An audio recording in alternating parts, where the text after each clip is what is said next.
Bismillahirrahmanirrahim. Assalamualaikum warahmatullahi wabarakatuh. Hari ini kita akan belajar memulai pelajaran pertama IPA.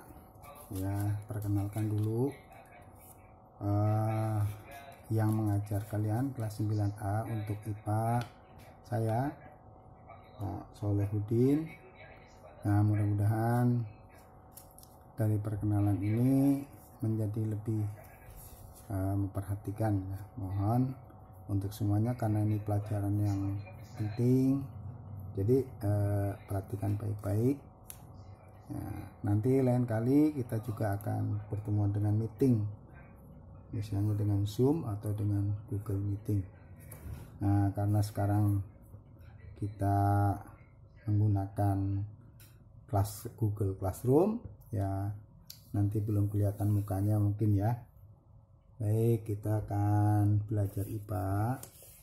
Jadi yang pertama babnya itu banyak, nanti ada 6 bab kira-kira ya. Jadi yang kita akan pelajari bab pertama adalah tentang reproduksi atau sistem reproduksi pada manusia. Nah, sebenarnya reproduksi itu banyak, artinya banyak yang berhubung dengan reproduksi. Misalnya sel saja membelah, itu berarti sel berreproduksi. Sedangkan pada judul ini umum pada manusia, bahkan semua makhluk hidup juga mengalami reproduksi. Tujuan dari reproduksi ini tentu sebagai fungsi bagi makhluk hidup untuk melestarikan jenisnya. Ya.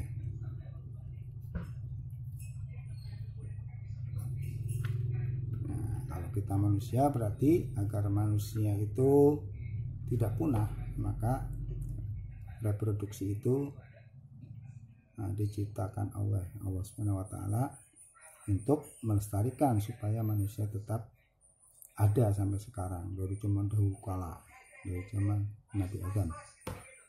Kemudian untuk mempelajari lebih lanjut, kita nanti akan dibagi beberapa bab ya. Jadi pada intinya tadi reproduksi itu suatu penambahan ya. Misalnya sel, kemudian ada sel yang lain nih. Coba ingat pelajaran kelas 7, kalau sel itu membelah diri gitu ya, kemudian membelah lagi, jadi sel ini banyak, akhirnya sel ini menjadi jaringan. Nah, sel ini juga membelah lagi dengan bentuk yang sama dan fungsi yang sama, maka sel ini namanya jaringan. Nah, kalau ini sudah menyatu membentuk suatu bentuk yang lain yang berfungsi khusus, nah ini yang disebut dengan organ ya. Kemudian nanti apa, misalnya organ apa, misalnya organ jantung. Nah, jantung, oh itu hati, wah bukan, ini jantung ya. Jantung ada 4 ruangan gitu kan. Kemudian dia bergabung dengan organ lain, ada pembuluhnya ini adalah pembuluh arteri atau aorta yang pertama ya, kemudian bercabang dan seterusnya membentuk aliran-aliran darah sehingga dia mengedarkan darah ke seluruh tubuh ya. Ada yang ke bagian atas, ke kepala, nah kemudian nanti balik lagi ke jantung lagi. Jadi membentuk sistem yang seperti ini berarti sistem organ. Nah, ini di sini ya, balik sini. Ini aorta, arteri, kemudian ini vena, ini vena cava. Vena cavanya ke sini ya, dari ini masuknya ke serambi. Kemudian ini kemana ya, ini udah dipelajari di kelas 8, ini akan berkunjung menuju ke paru-paru ya. Paru-paru. Nah, ini dibagi dua, ada paru-paru kanan, ada paru-paru kiri. Dari paru-paru kiri dan seterusnya bergabung lagi ya, kemudian masuk ke serambi kiri. Malah serambi kiri. Nah, ini sini. Nah, ini serambi kiri. Nah, ini vena serambi kiri. Kemudian ini juga bercabang-cabang dan seterusnya sampai ke organ-organ yang lain, bergabung dengan vena dan masuk lagi ke dalam jantung. Nah, masuk jantung dari serambi kanan masuk ke bilik kiri, ke serambi kanan ke bilik kanan dan seterusnya masuk ke paru-paru dan seterusnya. Ini menjadi sistem. Jadi ini organ bergabung membentuk satu fungsi tertentu. Ini namanya sistem organ dan seterusnya. Nanti ini bergabung lagi dengan sistem organ yang lain dan seterusnya. Ini menjadi makhluk hidup inilah ya yang kemudian mereproduksi lagi seluruh sistem organnya di bawah menjadi makhluk hidup yang lain. Nah begitu. Jadi kalau kita mempelajari reproduksi juga sebenarnya mempelajari juga bagian yang pertama dulu, yaitu bagaimana sel-sel memproduksi dirinya sendiri. Nah, sel kita ingatkan kembali, sel itu ada dua macam, ada sel hewan, ada sel tumbuhan. Bedanya apa? Sel hewan tidak ada selaput yang di luarnya, tambahannya tidak ada dinding selnya, adanya selaput sel atau membran sel. Sedangkan ini ada tambahan selaput ya pada sel tumbuhan ya ini ada selaputnya. Nah, selaput ini bukan selaput tapi namanya dinding sel. Nah, ini jadi tebal dindingnya, kaku sifatnya. Bagian dalamnya hampir sama. Ini ada inti sel, ini juga ada anak intinya, ini juga ada.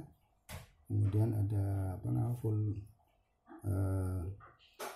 vakuola, ini juga ada vakuola, tapi pada tumbuhan lebih besar vakuolanya. Kemudian di dalam inti sel ini ada bagian yang namanya kromosom. Nah, kromosom dan kromosom ini berpasangan. Ini juga ada kromosom. Apa itu kromosom?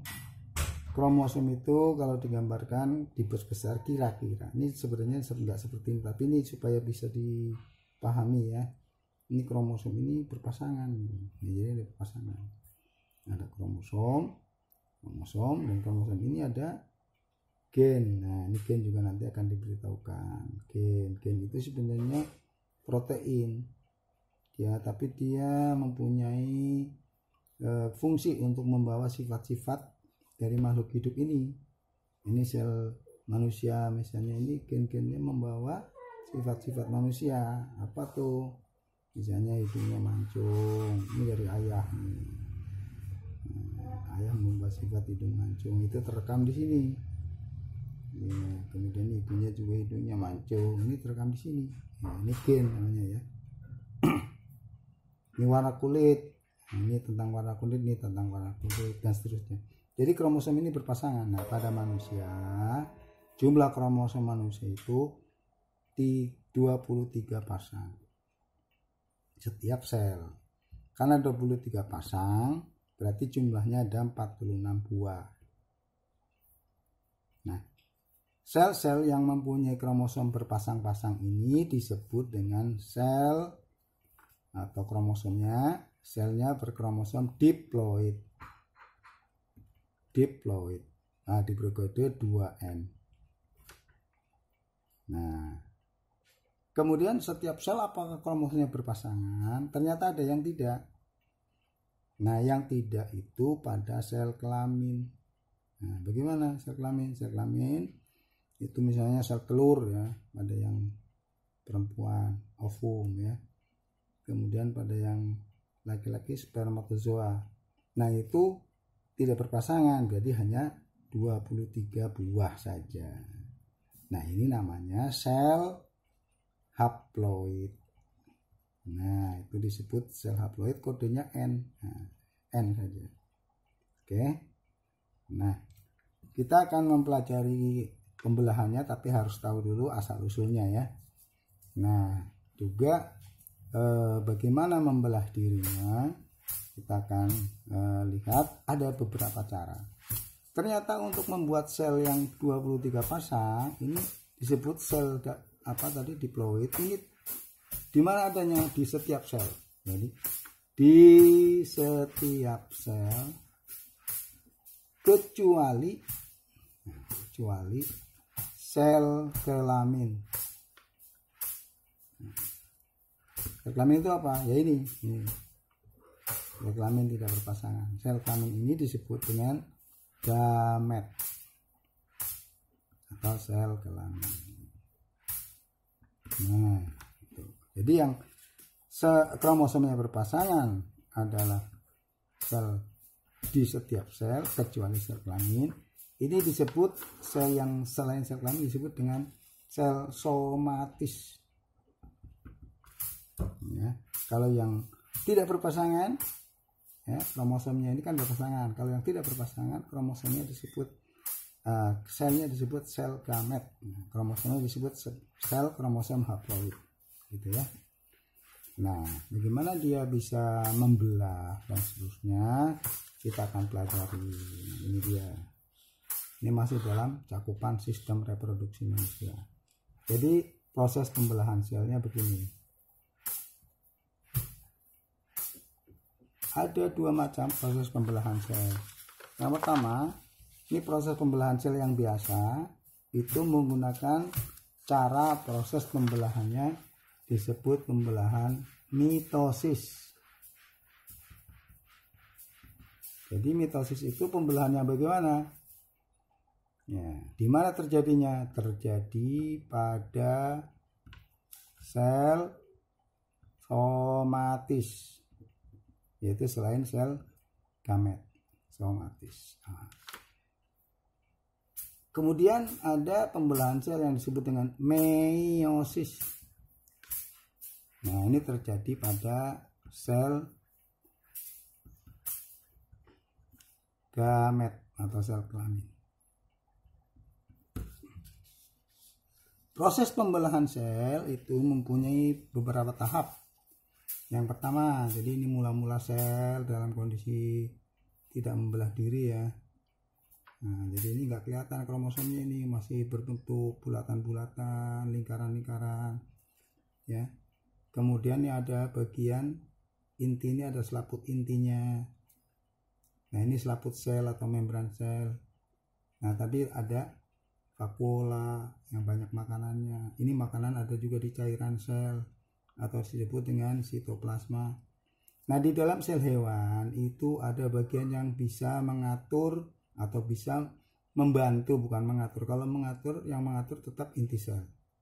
Yang mengatur pembelahan inti sel. Sedangkan yang membantu proses pembelahan itu sentromer atau sentriol. Sentriol ini nanti akan membantu pembelahan sel. Bagaimana prosesnya? Yang pertama, keadaan seperti ini, sel ini dalam keadaan biasa, dalam keadaan istirahat, disebut dengan interfase.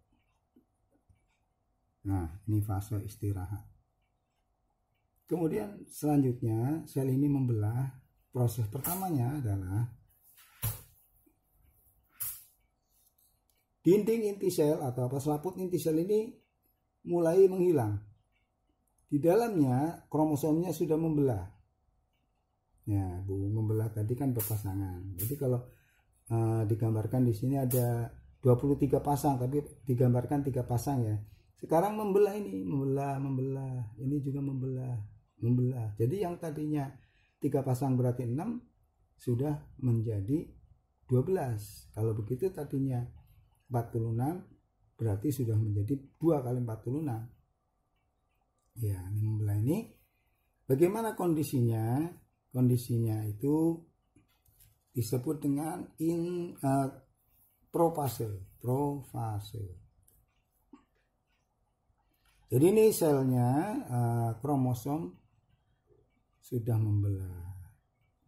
mula-mula menebal ya, lama-lama membelah. Nah, jadi kromosomnya sudah membelah. Kemudian setelah kromosom membelah, ya tadi menghilang bagian dari selaput inti. Di selaput inti membelah, menghilang. Selaput inti menghilang atau terbuka sekarang ya. Kemudian ini akan membentuk yang namanya fase berikutnya seperti ini. Nah, kromosomnya itu tadi sudah keluar dari inti. Jadi kok kromosomnya tadi yang ada 46 sudah membelah semua. Maka kromosom yang berpasangan tadi berada di tengah gini. Yang kromosom yang membelah tadi berada di tengah. Ya, kira-kira seperti inilah gambarnya. Ya, kebalik. Ini begini. Wow, banyak ya. Berarti berapa ini? 46 bagian atas, 46 bagian bawah. Nah, sebenarnya tadi bisa juga menyamping ya. Jadi ini seperti bumi, dia posisinya berada di ekuator atau berada di khatulistiwa. Nah, fase ini disebut dengan metafase. Kemudian ini kromosom ini semuanya terikat oleh sentriol tadi ya. Nah, di sini terikat oleh sentriol. Jadi ada benang-benang yang bisa mengikat ini supaya nggak pada berantakan. Ya kita sih nggak mengatur ya, yang mengatur Allah Subhanahu Wa Taala ini. Kita nggak pernah ngurusin pembelahan sel, tahu-tahu selnya udah banyak. Nah, bersyukur kita tidak mengatur pembelahan sel. Bayangkan sel kita itu berjumlah triliunan, jadi banyak sekali. Maka dan semuanya bisa membelah, kecuali yang tidak boleh membelah, karena kalau membelah terus nanti kepalanya tambah gede terus, menambah besar bagian organ kan. Jadi ada beberapa sel yang terus membelah, ada beberapa sel yang tidak membelah. Nah, kemudian ini proses ini berarti ciri-cirinya apa? Kromosomnya berkumpul atau berbaris ya, berada di tengah. Kromosom berada di tengah. Di tengah sel. Oke. Ini ciri-ciri dari metafase. Lalu fase berikutnya, ini kromosom sudah ditarik. Nah, jadi ini akan ditarik oleh si sentromer tadi ya, sentriol tadi, ditarik sini sehingga si kromosom berkumpul di bagian yang berada di kutub berbeda. Nah, kutubnya sel ini kromosom sudah berpisah karena ditarik tadi. Nah, lalu kromosom karena sudah berpisah, nah maka fase ini beda nama, namanya anafase. Nah, kemudian ini terus melanjutkan pembelahan sehingga menjadi bentuk yang hampir memisah. Kromosom yang tadi sudah membentuk perkumpulan kromosom yang duplikat, ini kromosom yang asalnya tadi sudah diduplikat, kemudian terbentuklah mulai selaput inti sel. Nah, fase ini namanya telofase. Selanjutnya ini akan berubah, terputus menjadi dua ya, dari telofase ini menjadi dua sel. Ini selnya sama ukurannya ya, bukan seperti ini, itu sama. Jadi ada membelah menjadi dua ini ya, menjadi dua. Nah, ini sudah ada intinya masing-masing ya. Kromosomnya berubah lagi membentuk kromosom yang memendek tadi ya, kromosom yang tidak berbentuk benang-benang.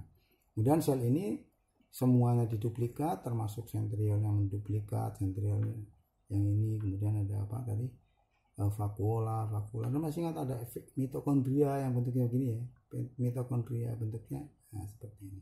Jadi sel ini akhirnya membentuk sendiri.